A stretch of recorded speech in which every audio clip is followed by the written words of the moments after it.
All right, so welcome to creating a Zoom holiday.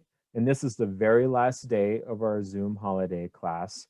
And so, first off, I want to thank everyone for attending and for being really good participants, answering my questions, putting up with bad jokes, whatever's going on. But I really appreciate everybody just taking time out of their busy day to be a part of this. So, a couple of things I want to say. First, my co facilitator, Jennifer Lopez, is still ill. So, I'm going to be the one landing this plane today, but she's here with us in spirit. And of course, I want to acknowledge her as being the co creator of this class. We both spent a lot of time and work and energy putting this together. So, I could not have done this without her. And secondly, I want to apologize for my whole look right now. I don't know what's going on with my webcam. I feel like it's turning me into a ghost in a weird sort of way, but at least I'm somewhat visible. So we'll just kind of roll with that. And actually, that's a good teaching lesson when it comes to doing anything using Zoom, not specifically Zoom, but just anything that involves video and audio. Sometimes you just got to worry about your equipment. And if things aren't working the way that they're supposed to, and you get help and it's still not working, it might be an equipment issue. Maybe your webcam doesn't like Zoom, or maybe your microphone just doesn't work. Uh, some cases you just have to fix that or get additional new equipment. So I'm gonna figure out this webcam thing, but we'll do that some other time. All right. So on the last day of class, uh, I was thinking of just hopping right in to new materials because we did a lot of review on Monday, and then we should have enough time at the end where we can do any review that anyone has questions for, uh, anything that might be interesting. All right. So today, I especially want to focus on making Zoom a family friendly tool to use. The last three class sessions, we've talked about Zoom as a tool, and I've illustrated how you can use it personally and use it for business. But today, I want to talk to you about kind of bring it at home a little bit. That's why I have these two cute pets right behind me. They're not real, but it's a cool background. And I hopefully it puts everybody into kind of the spirit of today. So, first things first, I want to show everyone a really simple trick.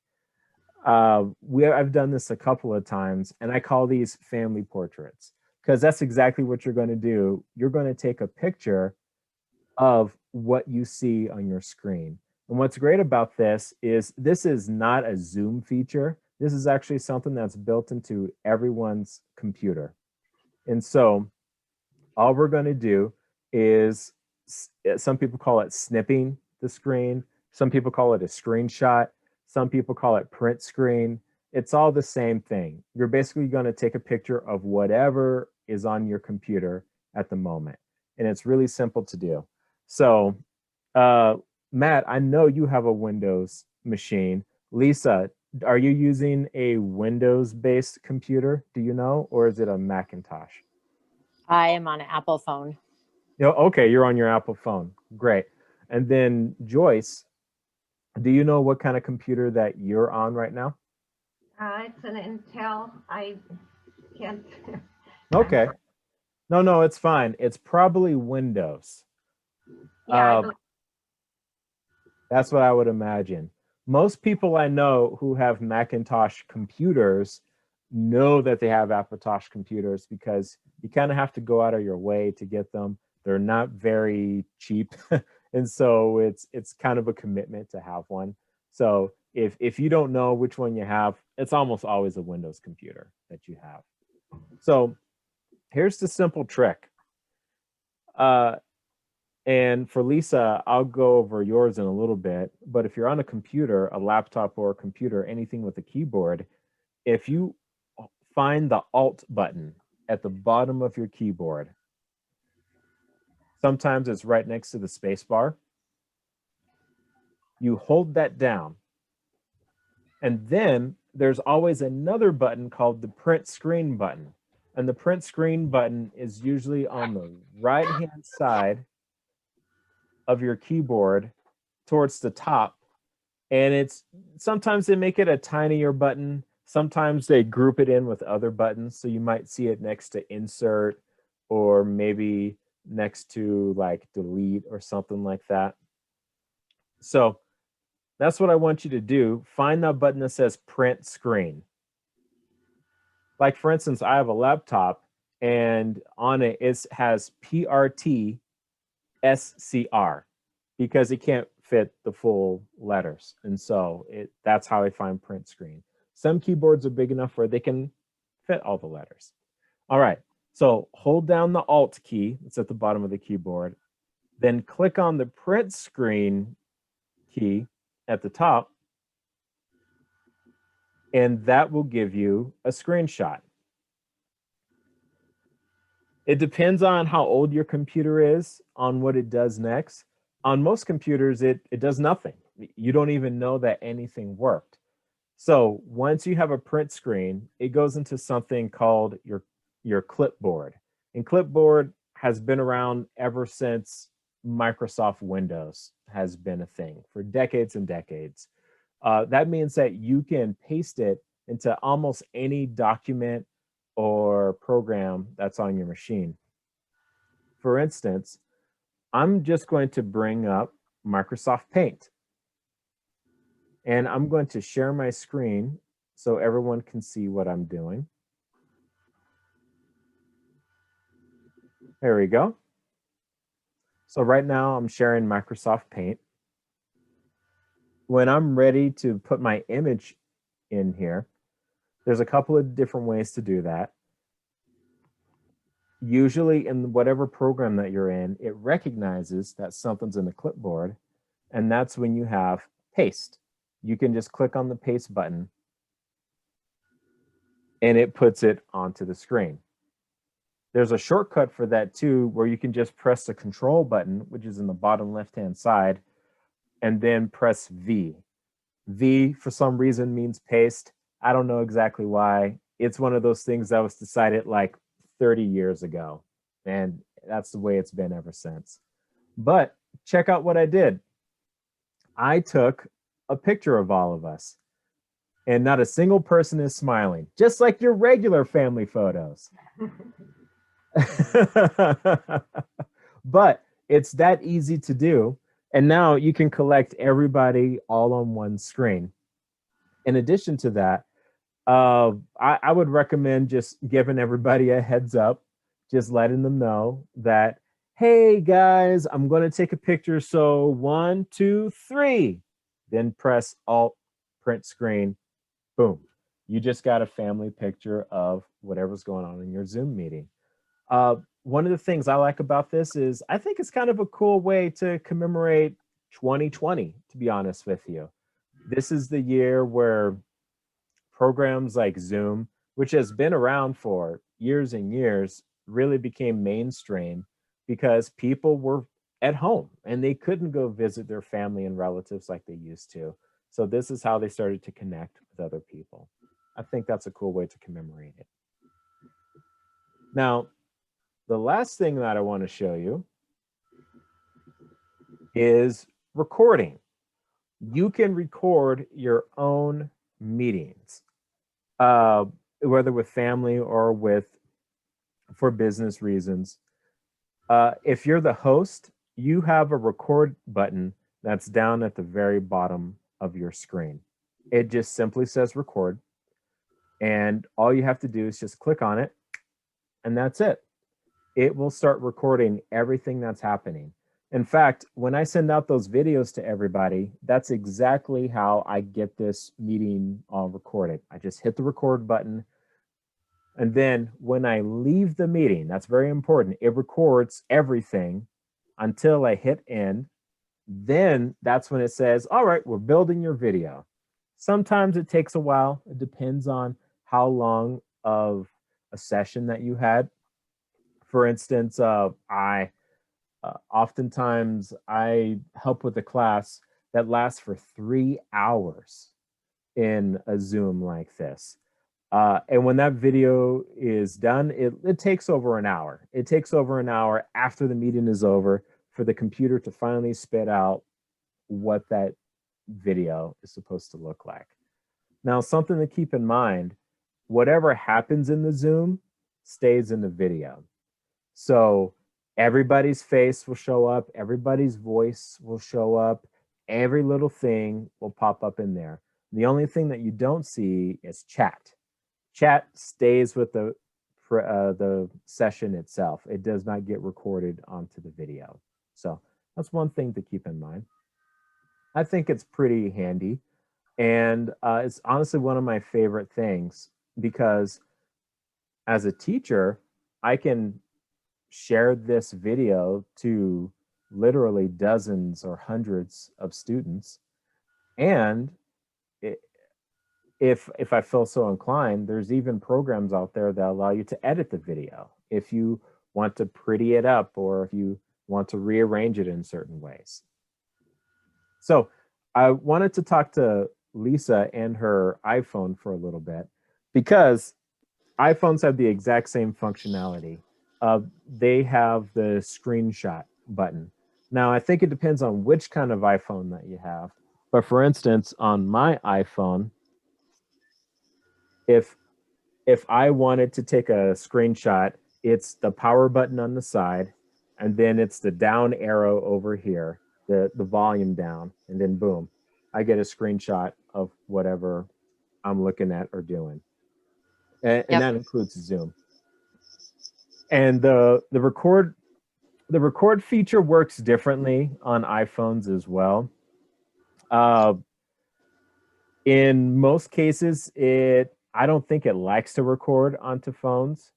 There might be ways to trick it, but Zoom does have a service where they will essentially hold on to the video for you. It's in the cloud, but that's very limited. They only allow you to hold maybe an hour's worth of videos up there. So it's not long-term storage at all. It's just meant to save it for you because you can't save it onto a computer right away. Of course, if you pay them more money, they're willing to store more videos for you. So that's how Zoom stays in business. But don't cry for them. They're having a very good year. All right. So screenshots and recording, any questions about that so far, about how to do that yourself? Okay. Joyce? Yes, so you could just get this on your clipboard and then even put it in a document of any kind, like Word. Yep, that's exactly right. In emails, if you were to do this, you can just open up your email and it will put it directly into your email in most email programs. It'll pretty much work in every program, if as long as that program accepts pictures somehow, like Word, for instance. Thank you. Yeah, no problem. All right. So here's the fun part that I wanted to talk to you about. Zoom, you can do so many cool things as a fun activity through Zoom and not even have to be in the same room as everybody. It's one of my favorite things to talk about because a lot of people just think this is supposed to be just dry and all one-sided, but you can get some interactivity going. So I want to show you a few of the games that you can play using Zoom as an idea. So the first game that I want to show you, here we go, is a scavenger hunt. So I'm going to share my screen and I will show you an example of this.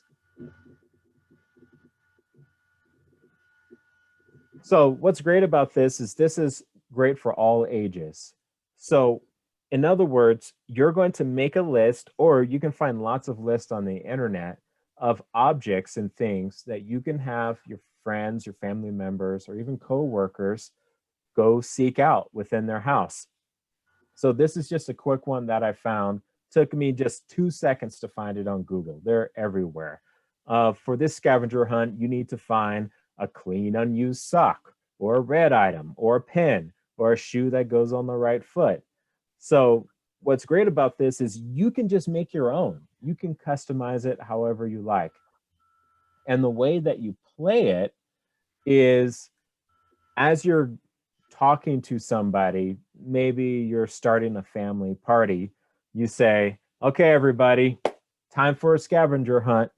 Now, you don't show the list to other people, but you have the list, and you can say, all right, whoever can show me a book the fastest gets a point. Go. And then that's when people can just run off, and whoever can bring you the book the fastest, boom, they just got a point for themselves. Or maybe you play in teams, depending on how it's all set up. What's great about this is it allows people to be active, because you're going to have people constantly running away and coming back in and doing all that.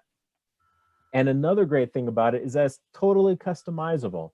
Make it the way that your family likes it. Are you doing this for, you know, uh, people who are only adults, for instance? Then maybe pull up some adult items like show us a copy of your tax return, or uh, find me a red heel shoe or something like that. There's all sorts of ways to put a lot of flavor and a lot of fun into it. And I think this is just one really good example. If you like, I can also, in fact, I'm going to go ahead and I can just put this into the chat, and then everyone will have access to it if they so choose. All right.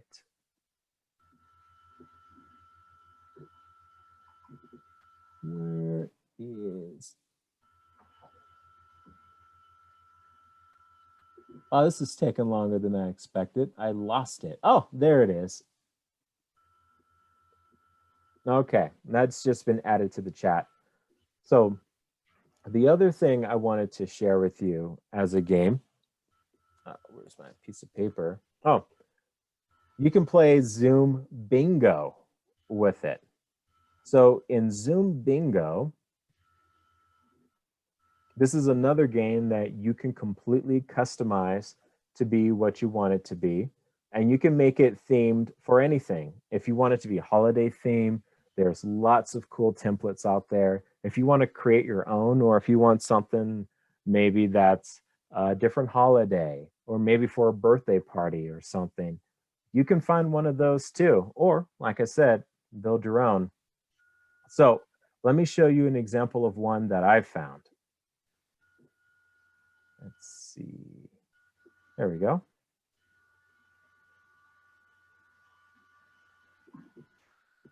Virtual holiday party bingo. This is actually from a cool website called teambuilding.com that's really exploded over the last few months with Zoom, because it's a website that's it's meant for businesses to figure out cool ways to get employees active and trusting each other and whatnot. And they've really come up with a ton of ideas when it comes to these web conference type meetings. But look at this bingo card and how fun it is. You can do this at any time. If you're just having a chat along with people that are in your Zoom, give everybody a copy of this bingo card, and then you just have to wait. You just have to wait for somebody to do the things that are said. And then once they get a line, either going across or going diagonal or going down, then someone shouts bingo, and boom, you're here to go. You're ready to go. I like this one because it's also very specific to the holidays. So, it only works really if you're talking in like a Christmas party, and only if a lot of Christmas things get brought up. I can tell you right now, like in Christmas parties that I've been a part of, we always start talking about ugliest sweaters. We always talk about our kids, or someone's making a bad holiday pun somewhere out there. So this just allows you to really just spice things up and get something interesting going in your own party. Now, one of my favorite things to do is trivia.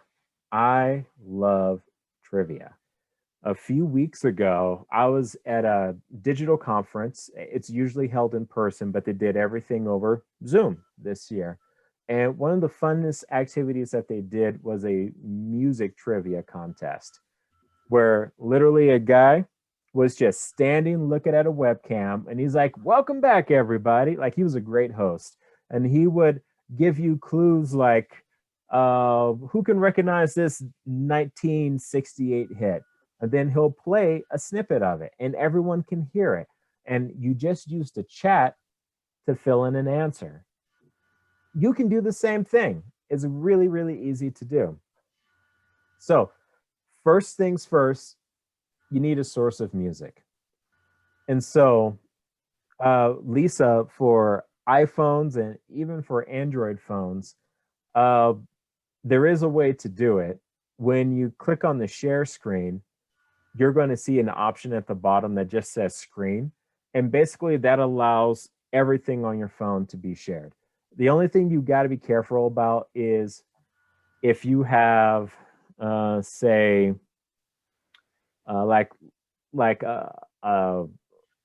probably not another program because you'll need to be in your music program to make it work.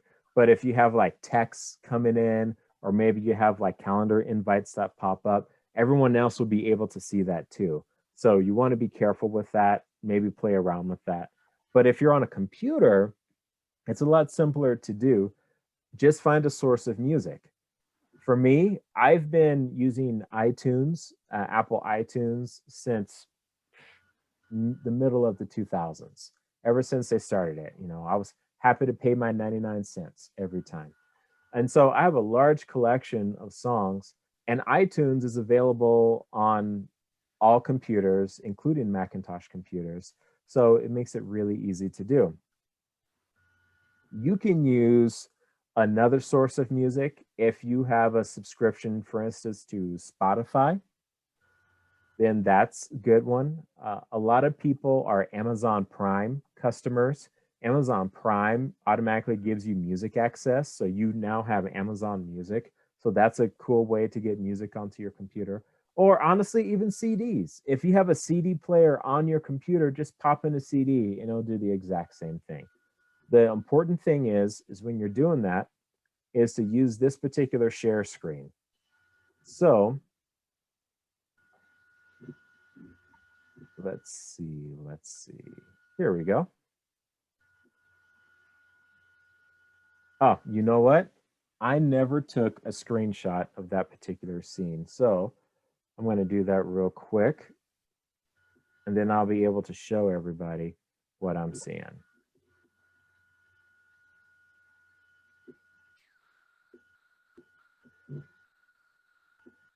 All right, perfect. So let me share what I'm seeing.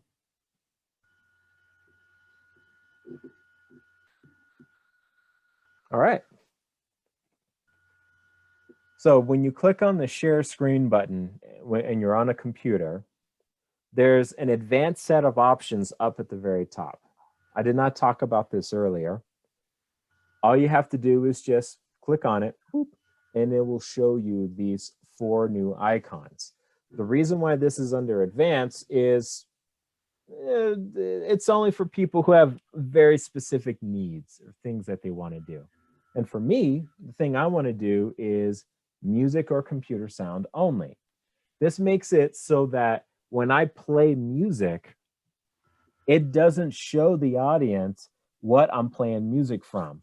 Because if I'm trying to do a trivia game and you can clearly see that I'm playing Jingle Bell Rock by Backstreet Boys or something like that, then that takes away all the fun of it. Everyone's going to guess exactly what it is and who sang it. So being able to play sound without video, that's really cool. So let me show you how that looks like. I just happen to have iTunes open. So right now I'm sharing with you, but it's just computer sound that's being shared. So when I play music, you'll be able to hear what I'm able to hear. As soon as I'm able to play it. Hopefully it doesn't blow out your ears.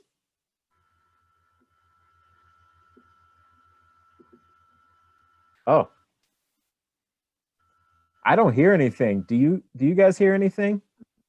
Oh, well, that's just rude. What's going on? Huh, that's real interesting. I'm just going to go ahead and assume that it's iTunes, and iTunes maybe just doesn't like me anymore. I'll try not to take it personally, but we'll just see how that goes. But in that example, in whatever you're using to play music, all you have to do is just start playing that music and it'll automatically just broadcast it to everybody around, at least when it's working. So I apologize about that it's not quite working the way that it should. But since I'm showing you guys the advanced screen, I wanted to show you something really cool that is fairly new and I think could maybe jog up some ideas for what you'll like to do next with this.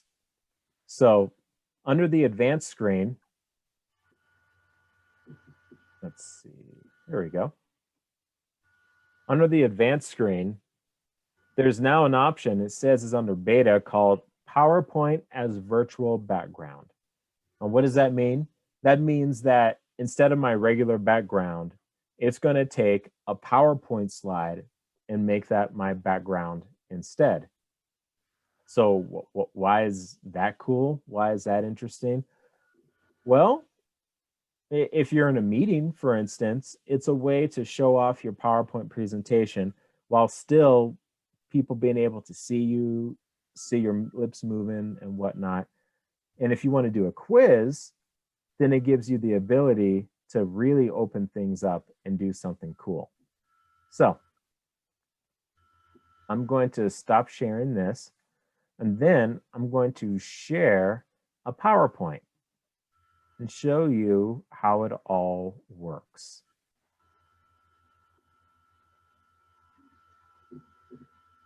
Let's go with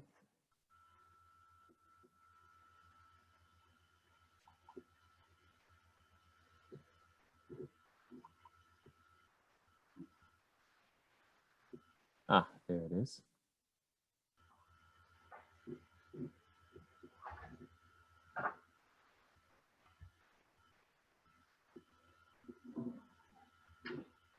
I'm just finding a cool PowerPoint for you.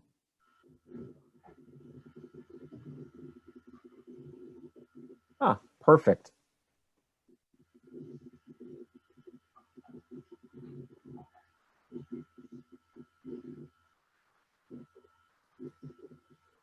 All right. So what's it look like? Does everyone see the title of the PowerPoint I just pulled up? Super Kid? Yeah, Super Kid quiz. But you can still see me, right? It's like I'm in the presentation, sort of. Yes. Yeah. And so I wanted to show you this because this is something that my daughter created a long time ago. A short little story. My daughter, who's now 14, I would do work from home, and part of my work used to include making lots of PowerPoints. So my young daughter, maybe when she was 6 or 7, would see me making these PowerPoints, and she just thought PowerPoint was the coolest program in the world. And so I sat her down and I just showed her how to make a really basic PowerPoint. And lo and behold, this became her main activity for the next 5 years. She would come home from school ask permission to get on the computer, and then make PowerPoints. And these PowerPoints were mostly quizzes. And she would invite our friends over, and she would literally sit them down so that they could watch a PowerPoint that she created. So she's a very awesome kid, let me tell you that. And so I can go back and forth in the PowerPoint, and it will show you the different slides. Right here, my daughter made a quiz to determine facts about her, I think. And like in this next one, pick your powers: power 1, super speed; power 2, control nature; power 3, shapeshifter. It's just a creative way for her to get all sorts of cool ideas out there. But the point behind this is maybe if you have someone who's in your family who's kind of a ham, like me, likes attention, like me, and can't stop talking, also like me, then this is kind of a cool way to get them into the program. Maybe they can make a quick little PowerPoint with trivia on it, and they can use this as a way to get everybody involved in playing and just kind of go through the slides.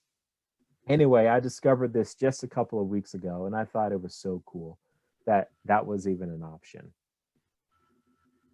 So the last thing I wanted to talk to you about is something that is not free. It's actually a different service. It's called Jackbox Games. I don't know if anyone's heard of Jackbox Games before. It's a company that's been around for a long time, but they make trivia-based games. And over the last few years, they've been making these games based on parties. They're purposely party games.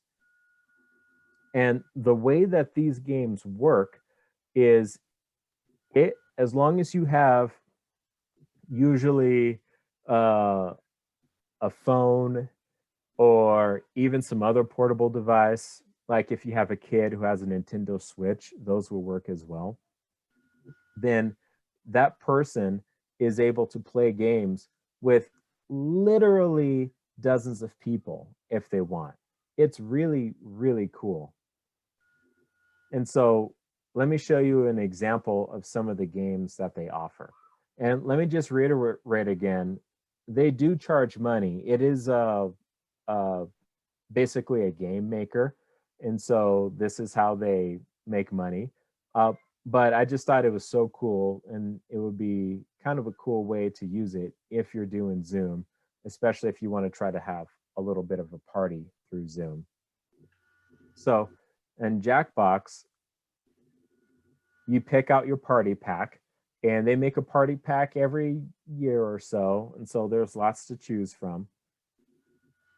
And so for instance, if I go with this party pack, it will show you the different games that are involved in there.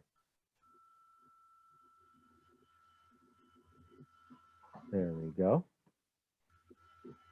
Different trailers for things, different games that are involved. And every game is different. For that money that you spend, they give you 5 or 6 different games.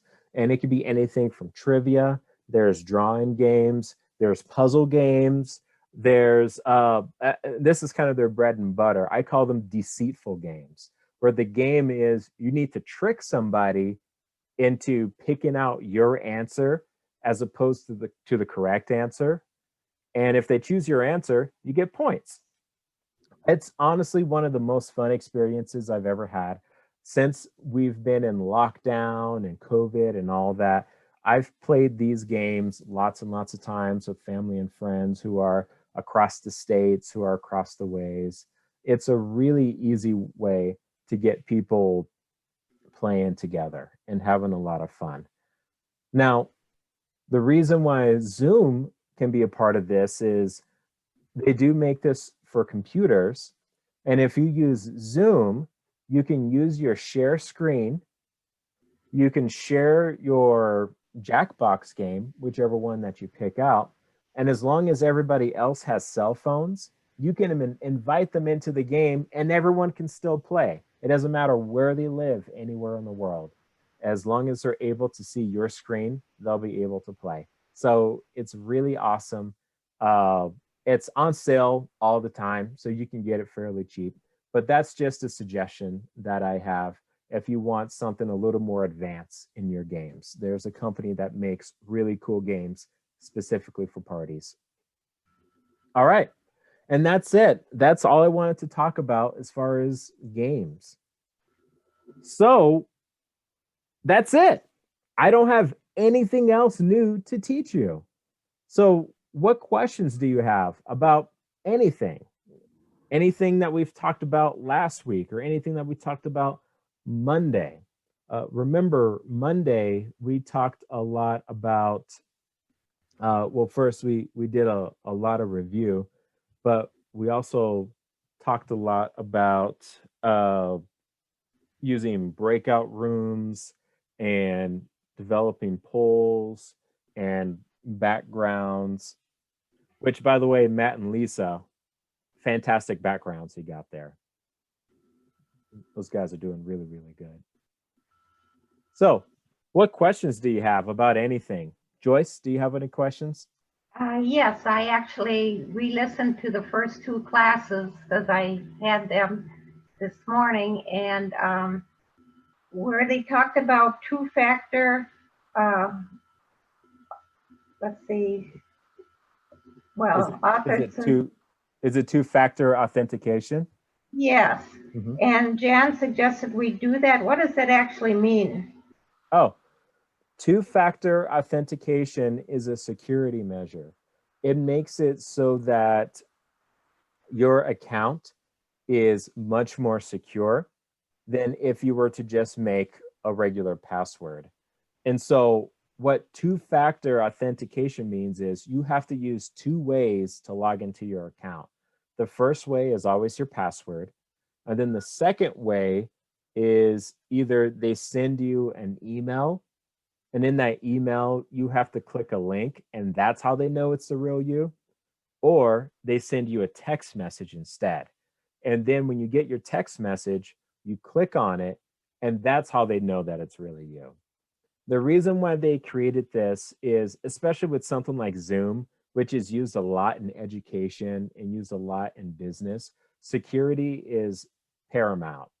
You want to make sure that strangers aren't coming, and they call it Zoom bombing, actually, that people aren't coming and invading your Zoom meeting and doing who knows what when you didn't invite them to be a part of it. So two-factor authentication just makes it so no one can ever pretend to be you, and no one can ever get into your account and change things and try to mess you up. And that probably is more important with a regular meeting that someone's having than just when you're visiting with someone. Yep, I agree. It's not critical if you're just chatting with family and friends, but it's never a bad idea. It's especially in this day and age, sometimes you just have a lot of people, especially on the internet, who just want to do bad things. And so that's just one way to help protect you. How do you make a text box or show photos? That was one of the things from the second tape, I believe. So one of the things that you can do is, if you want to share anything, make sure what you want to share is already open, Right. either on your phone or on your computer screen. So for instance, I have a photo that's already pulled up. It's actually the scavenger hunt photo. I had it pulled up already. So when I click on the green share screen box, all I have to do is look on that first screen, and it actually shows me all the programs I have open, including photos. So by clicking on that, it allows me to share the photo to everybody, just like Okay. what I'm doing right now. Okay. Now, as far as text boxes go, there's another cool way to do that. So I'm going to stop that sharing. If you click on share screen again, there's an option called Whiteboard in Zoom. Whoops, almost lost my keyboard. Whiteboard, it's usually right next to the screen icon. And I know it's available on the phone as well. When you click on Whiteboard, it pulls up just a blank canvas essentially, and you can use that to draw things, or you can even use it to display text. But how do you get that text box to appear? So when you click on Whiteboard, it's going to have a little menu displayed over the top of that whiteboard. Like the first word in it is select, then there's a word that says text, then there's another one that says draw. Like there's all these different options because it basically allows you to draw, create, write whatever you want in this whiteboard. You just have to tell it which one you want to do. So in my case, I chose text. And by choosing text, any place that I click on that whiteboard, it allows me to create more text. Thank you. No problem. Would I be able to use Zoom to talk with friends in Germany or the Philippines? Absolutely. Zoom works with anybody from around the world. You just need to make sure that they have a stable internet connection and that they have a device that supports Zoom. Zoom is very much international. I know it's all over Europe and Asia, so you shouldn't have any problem with that, with any of them getting it onto their phones or onto their computers and using it. And you're going to send us a recording of this last class also? Yep, I promise. Thank you. Yeah. What else, Joyce? What other questions do you have? Well, when we signed up, there was an area where it asked if we wanted to opt out of Zoom. It was either accept, opt out, or more info relating to cookies. What did you recommend for that? That you click on that you want to accept that they have the cookies, or are you better off not? Oh, this sounds like when you go onto Zoom's website and you're creating an account with them. Right. And a lot of websites do this nowadays. It's actually because of a rule that they passed in Europe a couple of years ago. But so if you trust the website, it's okay to say, yes, I accept cookies.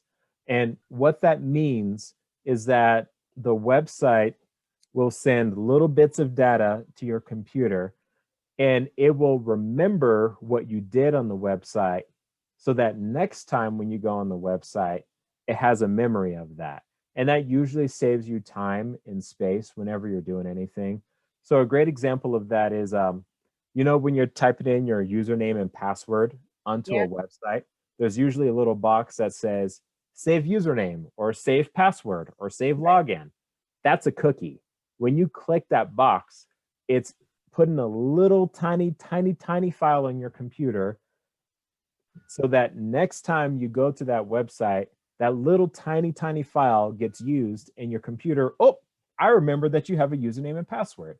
That's how it does it. And so all websites need to ask permission nowadays before you can before they can send out cookies. And it was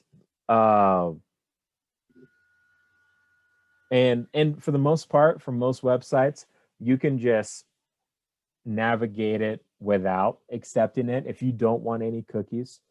And also there's ways to get rid of cookies on your own too. Most modern web browsers do it by themselves. I think it's after a couple of months, they just automatically delete cookies. But that's something that you might have to get somebody who's really comfortable with computers to help you with. But if you're on Zoom and they ask if they can send you cookies, I just say yes. I trust Zoom, and I know that they're not going to do anything bad to my computer. Okay. And then when it asked for my email address, it said my work email address. I just put in my home one. I'm assuming No. that's not a problem or, No, not a problem at all. It's the interesting thing about Zoom is Zoom as a company has been around for many, many years. First started using Zoom um, at as just a way to do a job interview, and this was about 5 years ago at this point that I first used it. And back then, I only saw businesses ever using it. It's mostly for web conferencing. Like you need to have a meeting with your employees, and you can't get together physically because they're in different locations. But all of a sudden, this business software, Zoom, all of a sudden just became the best way to live in a world of lockdowns and COVID-19 and restrictions and things like that. And so they've really risen to the challenge. But you're still going to see little things like that. Like if you go into the help section of Zoom, there's still lots of little articles that assume that you're a part of a bigger business because okay, that was their clientele, 9 months ago until everything happened. okay. Well, I think I asked all the questions. Thank Those are you. really good questions, Joyce. Those are awesome questions. Did you find out the answer to when you took a poll, if the name showed up of how people voted? Oh, so yes, there is a setting where you can make it so that you can see who voted what in a poll. But that setting is pretty well hidden. So it's not something that I've ever shown you guys, but there are actually some very advanced options in Zoom that makes it so that you can change all sorts of aspects of your Zoom meeting. And 99% of people never need to go see those settings. Right. But that's how I found it for the polling. There is a place where you can go in there and you can make it so that when you do polls, they're either anonymous or you can see who voted what in a poll. It's interesting to know what the Mhm. person is going to see that asks for the information. Yeah, exactly. I think the default is anonymous though, like Yep. when you do create a poll. So that's something that's good to know. Thank you so much. I really appreciated it. I was able to uh, get and talk with a friend this morning. I did it. Good. I did it. Yeah. That's awesome. That's exactly what I want people to do. Zoom is free. Anyone can download it. Lisa's doing this all on her phone. Matt's using a laptop to do this. I taught this class using a desktop computer last week. Uh, you can use old computers. You can use new computers. It's really, really versatile. Tell you something that I did. A couple of weeks ago was my youngest daughter's birthday. And of course, we didn't want to get everybody together. So we said, we're going to have a Zoom birthday party. And so I took my iPad, because I have an Apple iPad, and I downloaded Zoom on it, and I made a meeting for it. And my youngest daughter, of course, is like, I don't want to just look at an iPad for my party. So I figured out a way to hook my iPad up to my living room TV. So she was able to see everyone's faces who was on the cameras on the TV. And she was able to hear them coming from the TV speakers. And so she was so excited, and she could talk directly to them and they could talk back to her. She just loved it. She thought it was just the coolest thing and a great way to have a birthday. And so that's just one of the examples of the cool things that you can do with Zoom, just to enable fun interactions like that. Very nice. So Matt, Lisa, do you guys have anything you want to add? Okay. Matt's looking good. Lisa's looking good. I want to say thank you very much for attending this class. We'll probably do something like this again for next year. It won't be holiday related, but maybe we'll do something for educators, or maybe we'll do something for businesses. But we liked doing this. We thought it was a lot of fun, and I appreciate everyone for being a part of this. So this recording will be going out. I'll try to get it out by tomorrow. It does take a while to process, so that's why I have to give it plenty of time to do that. So thank you very much, everybody. Have a great day. You Thank too. you. Thanks, Van. Bye.